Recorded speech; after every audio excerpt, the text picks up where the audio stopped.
there are some words and phrases that are particularly British that J.K. Rowling throws into Harry Potter. For example, Ron often says, "Bloody hell, Harry!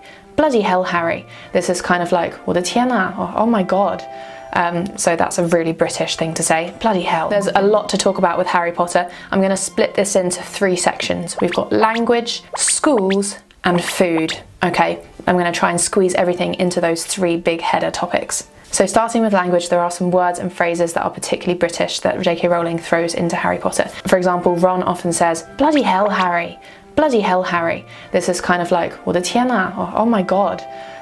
So that's a really British thing to say, bloody hell. Then snogging. To snog means to kiss in British English. There was a line when Ron took the love potion by accident and Harry was like, "Well, I bloody hope so, you've been snogging her for 3 months." There was a part when they were saying that Harry and Ginny had been snogging or something in the corridor.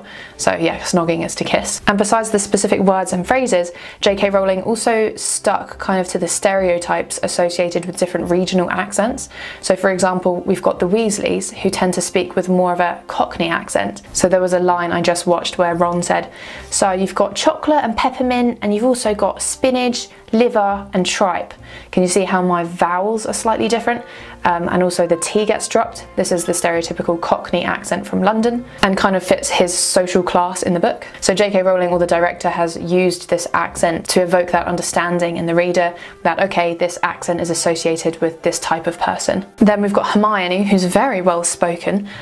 She enunciates every word very clearly. She's got quite a middle to upper class accent. "You two had better change into your robes. I expect we'll be arriving soon. Has anyone seen a toad? A boy named Neville's lost one." We could call this the RP, or standard British accent. Harry himself is also pretty well spoken with kind of a standard southern accent, but he does pronounce his T's, so he's quite well spoken himself. The character Hagrid, the big guy, he's got a south-west England accent. We could also call this a West Country accent. It's like, "Alright, Harry, you're a wizard, Harry," more of this R sound, and that's associated with, I guess, farmer types, which suits his character because he's a big, bearded, kind of farmerish guy. And if we look at the names that J.K. Rowling chose, she was also really clever to choose names that we would associate with ancient history, particularly from Latin. So Latin is a language that's no longer in use, but is related to many modern languages, including English. So when English speakers hear or see Latin, they will somewhere deep in their being associate this with ancient history and mystery. So for example, the spells that she uses, I guess spells would have been invented a long time ago in the wizarding world. So she chooses names like Crucio, which means torture in Latin, or Expecto Patronum, which means I expect a guardian in Latin. Then we've got Professor Lupin's name. Lupin apparently means wolf-like in Latin.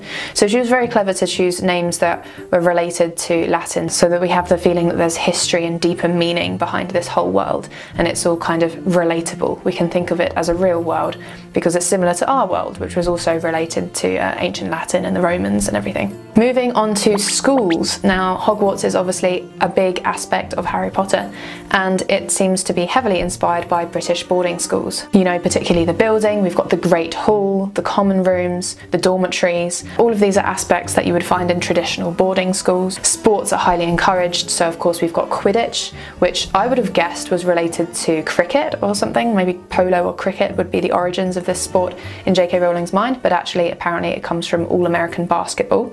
So yeah, not a British origin there. The Tri-Wizard Tournament, so a sporting activity that's related to other prestigious schools around Europe. I mean, that's just screams boarding school. The way students get to the school with the old steam train. I think the location was actually inspired by Scotland, so it all feels quite familiar and very picturesque and mysterious at the same time. There's selective entrance to the schools, which means that only children with special magical abilities can go there.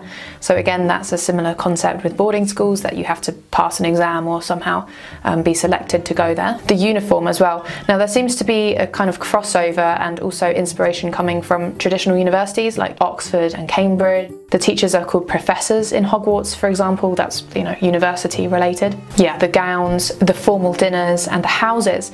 Now apparently the house concept like Gryffindor, Slytherin and Hufflepuff and so on. Apparently some translators had difficulty translating this house concept because in other countries where there isn't this boarding school house concept, it's difficult to convey the importance and sense of belonging that comes with being part of a house, like the sense of loyalty that the students would have towards that. Moving on to food, there's so much food to talk about with Harry Potter. Let's start with roast dinners. Okay, classic British thing.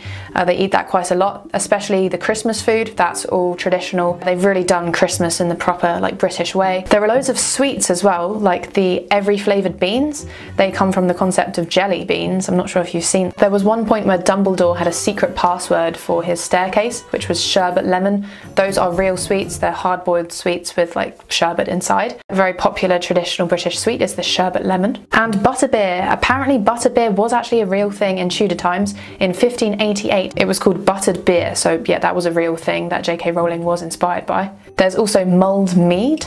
I'm not sure if you've heard of mulled wine. This is a warmed Christmas drink made of wine with spices and it's quite sweet. So mulled basically just means stewed or heated. And mulled mead. Mead is a kind of fermented honey beverage, quite traditional. J.K. Rowling really did think about every aspect of this world, and it's quite interesting to see the patterns and guess where she got her inspiration from.